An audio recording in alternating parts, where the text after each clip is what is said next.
नमस्कार आज ऐतिहासिक विश्लेषण को आपण मानकु स्वागत। भावंतु तो गोटी देशर राजनैतिक व्यवस्था केते दुर्बल होई पारे। आज आमे एक गभीर एवं निरपेक्ष अध्ययन करिबा जे किपरि सांस्थानिक अस्थिरता एवं भयंकर आर्थिक संकट एक सुजोग सृष्टि करिथिला, जहा शेषरे नाजी पार्टीर उत्थान पई बाट फिटाइथिला। यह कोनसी राताराती घटिथिबा घटना नथिला, बरं अनेक गुडे सामाजिक एवं अर्थनैतिक कारणरे एक विस्फोरक मिश्रण थिला। आपणक मनरे निश्चय एई प्रश्न आसुथिबो जे किपरि एक आधुनिक गणतंत्र केवल किछि वर्ष मध्यरे संपूर्ण भावे एक छत्रछादारे परिणत होई जाए। सत कहिबाकू गले यह खूब आश्चर्यजनक। भयंकर आर्थिक एवं सामाजिक चाप समयरे आमर गणतांत्रिक अनुष्ठानगुड़िक केते दुर्बल होई पारंदी, यह ताहार एक ज्वलंत उदाहरण। आसंतु एही परिवर्तनर गहिरताकू टिके भल भावे बुझिबा। आमर आजिर एही आलोचनाकू आमे मुख्यतः 6टी भागरे बांटिबा।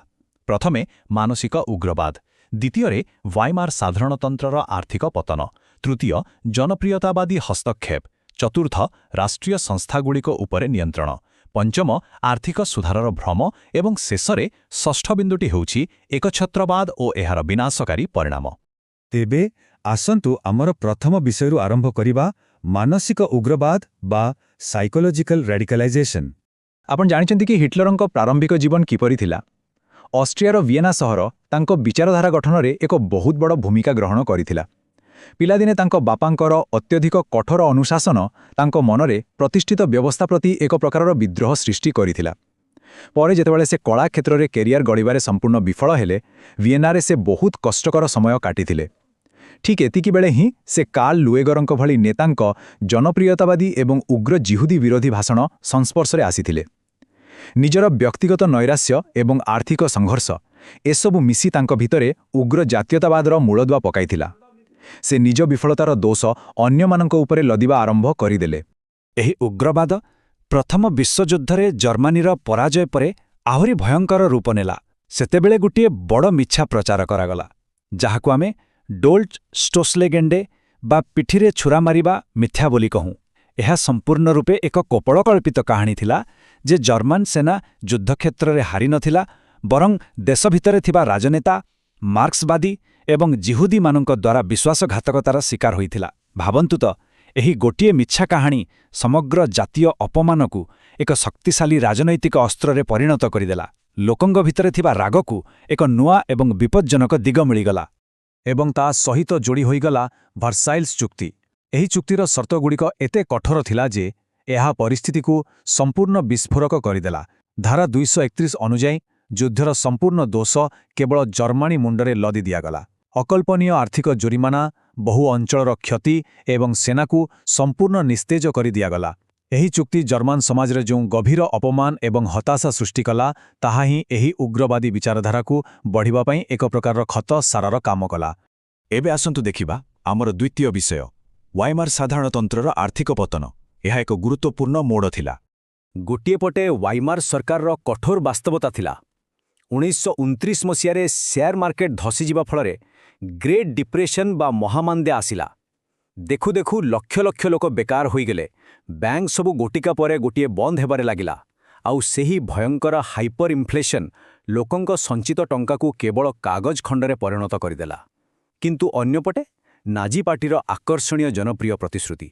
सेमाने कहिले आमे अपमानजनिक वर्साइल्स चुक्ति को फिंगी देबू, अर्थव्यवस्था को पुणी छिड़ा करिबू एवं समस्तंकु रोजगार देबू। भोकिला एवं निराशाग्रस्त लोकंक पई ए सबु कथा जिमती संजीवनी थिला।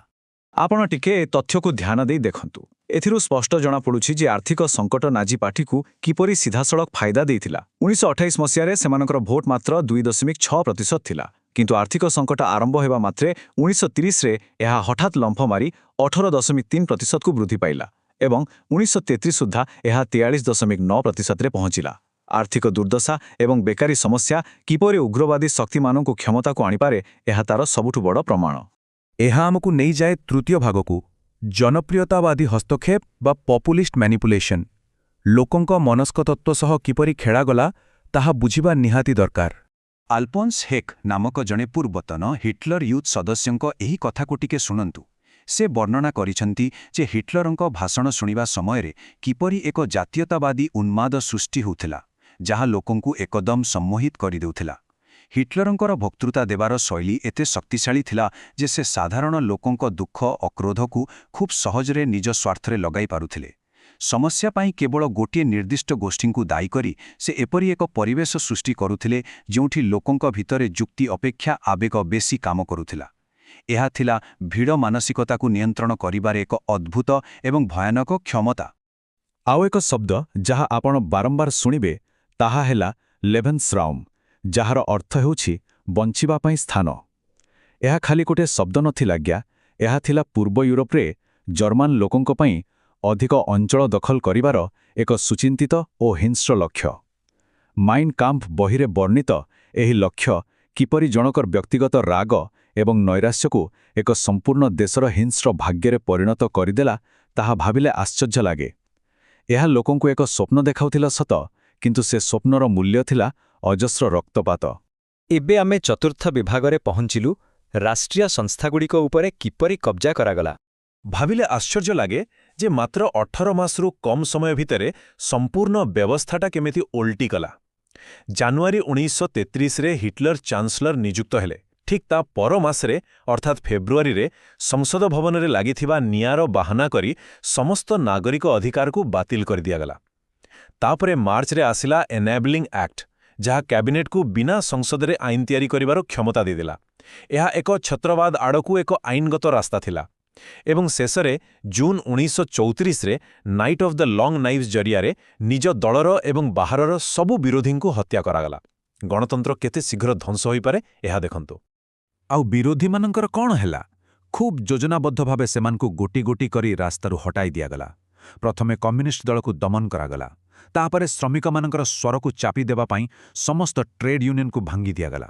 ଧୀରେ ଧୀରେ ଅନ୍ୟ ସମସ୍ତ ରାଜନୈତିକ ଦଳକୁ ବେଆଇନ ଘୋଷଣା କରିଦିଆଗଲା ଏବଂ ସମ୍ପୂର୍ଣ୍ଣ ନିରଙ୍କୁଶ କ୍ଷମତା ପାଇଁ ନିଜ ଦଳର ପାରାମିଲିଟାରୀ ବା ଏସ୍ଏ ଲିଡରସିପ୍କୁ ମଧ୍ୟ ଖତମ କରିଦିଆଗଲା। ବିରୋଧର କୌଣସି ଚିହ୍ନବର୍ଣ୍ଣ ରହିଲା ନାହିଁ। ଆସନ୍ତୁ ପଞ୍ଚମ ବିଭାଗକୁ ଯିବା, ଆର୍ଥିକ ସୁଧାରର ଭ୍ରମ, ଯାହାକୁ ଆମେ ଇଲ୍ୟୁଜନ୍ ଅଫ୍ ରିକଭରି ମଧ୍ୟ କହିପାରିବା। ଏହି ସଂଖ୍ୟାକୁ ଟିକେ ଦେଖନ୍ତୁ। 1932 ମସିହାରେ ବେକାରୀ ସଂଖ୍ୟା ଥିଲା 60 ଲକ୍ଷ, ଯାହା 1936 ବେଳକୁ 10 ଲକ୍ଷରୁ କମ୍ ହୋଇଗଲା। ଲୋକଙ୍କ ପାଇଁ ଏହା ଏକ ଯାଦୁ ପରି ଥିଲା।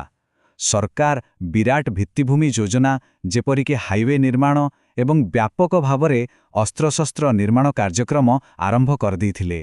ସାଧାରଣ ଲୋକଙ୍କ ଆଖିରେ ଏହା ଏକ ବିରାଟ ଅର୍ଥନୈତିକ ବିଜୟ ଥିଲା, ଯାହା ସେମାନଙ୍କ ଆନୁଗତ୍ୟକୁ ସମ୍ପୂର୍ଣ୍ଣ ଭାବେ କିଣି ନେଇଥିଲା। କିନ୍ତୁ ଏଇଠି ଗୋଟିଏ ବଡ଼ ପ୍ରଶ୍ନ ଉଠୁଛି, ଆଉ ଆପଣମାନେ ବି ନିଶ୍ଚୟ ଭାବୁଥିବେ, ଏତେ କମ୍ ସମୟ ମଧ୍ୟରେ ଏକ ସମ୍ପୂର୍ଣ୍ଣ ଭାଙ୍ଗି ପଡ଼ିଥିବା ଦେଶରେ ଏତେ ବଡ଼ ଧରଣର ସାମରିକ ପ୍ରସ୍ତୁତି ଏବଂ ସାଧାରଣ ନିର୍ମାଣ କାର୍ଯ୍ୟ ପାଇଁ ସରକାର ଏତେ ପରିମାଣର ଟଙ୍କା ଆଣିଲେ କେଉଁଠୁ? ଏହି ଚକାଚକ ସମୃଦ୍ଧି ପଛରେ ଲୁଚି ରହିଥିବା ରହସ୍ୟଟା ପ୍ରକୃତରେ କ'ଣ ଥିଲା? ପ୍ରକୃତ ସତ୍ୟଟା କିନ୍ତୁ ଖୁବ୍ ଭୟଙ୍କର ଥିଲା। ଏହି ପୁନରୁଦ୍ଧାର କୌଣସି ସୁସ୍ଥ ଅର୍ଥନୀତିର ଲକ୍ଷଣ ନଥିଲା। ସରକାର ମେଫୋବେଲ୍ ନାମକ ଏକ କାଗଜପତ୍ର ଜରିଆରେ ଲୁଚି ଛପି ବିପୁଳ ଋଣ କରୁଥିଲେ। ବିନା କୌଣସି ଗ୍ୟାରେଣ୍ଟିରେ ଖାଲି ନୋଟ୍ ଛାପି ଚାଲିଥିଲେ। ଆଉ ସବୁଠୁ ଅମାନବୀୟ କଥା ହେଲା, ରାଜନୈତିକ ଶତ୍ରୁ ତଥା ନିରୀହ ଜିଉଦୀ ନାଗରିକମାନଙ୍କର ସମ୍ପତ୍ତି ଓ ବ୍ୟବସାୟକୁ ବଳପୂର୍ବକ ଛଡ଼ାଇ ନେଇ ସେହି ପଇସାରେ ଏହି ଅର୍ଥନୈତିକ ଚମତ୍କାରର ନାଟକ ରଚୁଥିଲେ। ଏହା ଥିଲା ସମ୍ପୂର୍ଣ୍ଣ ରୂପେ ଏକ ଶୋଷଣକାରୀ ବ୍ୟବସ୍ଥା।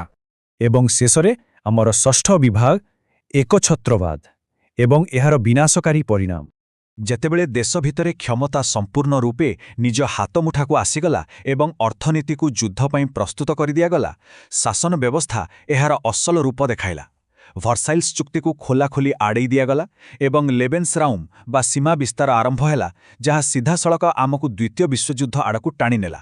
ଏବଂ ସବୁଠାରୁ ଦୁଃଖର କଥା ହେଲା, ସେହି ଉଗ୍ର ଜିହୁଦୀ ବିରୋଧୀ ମାନସିକତା ଏକ ରାଷ୍ଟ୍ର ପ୍ରାୟୋଜିତ ଗଣହତ୍ୟା ବା ହଲୋକାଷ୍ଟର ପରିଣତ ହେଲା, ଯେଉଁଥିରେ ପ୍ରାୟ 60 ଲକ୍ଷ ନିରୀହ ଜିହୁଦୀ ଏବଂ ଅନ୍ୟାନ୍ୟ ସମ୍ପ୍ରଦାୟର ଲୋକଙ୍କୁ ଏକଦମ ପ୍ରଣାଳୀବଦ୍ଧ ଭାବେ ହତ୍ୟା କରାଗଲା। ଶେଷରେ ଆମକୁ ଗୋଟିଏ କଥା ଚିନ୍ତା କରିବାକୁ ପଡ଼ିବ। ଯେତେବେଳେ ଦେଶରେ ସାଂସ୍ଥାନିକ ଅସ୍ଥିରତା ଥାଏ ଏବଂ ଉଗ୍ରବାଦୀ ନେତାମାନେ ବଡ଼ ବଡ଼ ସମସ୍ୟାର ଖୁବ୍ ସହଜ ଆଉ ମିଥ୍ୟା ସମାଧାନ ଦେଖାଇ କ୍ଷମତାକୁ ଆସନ୍ତି, ସେତେବେଳେ ଆମର ଆଧୁନିକ ସମାଜର ଗଣତାନ୍ତ୍ରିକ ନିୟମ ଏବଂ ସୁରକ୍ଷା ବଳୟ କେତେ ସହଜରେ ଭାଙ୍ଗି ଯାଇପାରେ। ୱାଇମାର ସାଧାରଣତନ୍ତ୍ରର ପତନ କେବଳ ଇତିହାସର ଏକ ପୃଷ୍ଠା ନୁହେଁ ଆଜ୍ଞା, ଗଣତନ୍ତ୍ର କେତେ ଦୁର୍ବଳ ହୋଇପାରେ ଏହା ଆମ ସମସ୍ତଙ୍କ ପାଇଁ ଏକ ବଡ଼ ଏବଂ ସ୍ଥାୟୀ ଚେତାବନୀ। ଭାବିବେ ନିଶ୍ଚୟ। ଆଜିର ଏହି ବିଶ୍ଳେଷଣରେ ମୋ ସହ ଯୋଡ଼ି ହୋଇଥିବାରୁ ଆପଣମାନଙ୍କୁ ଅନେକ ଅନେକ ଧନ୍ୟବାଦ।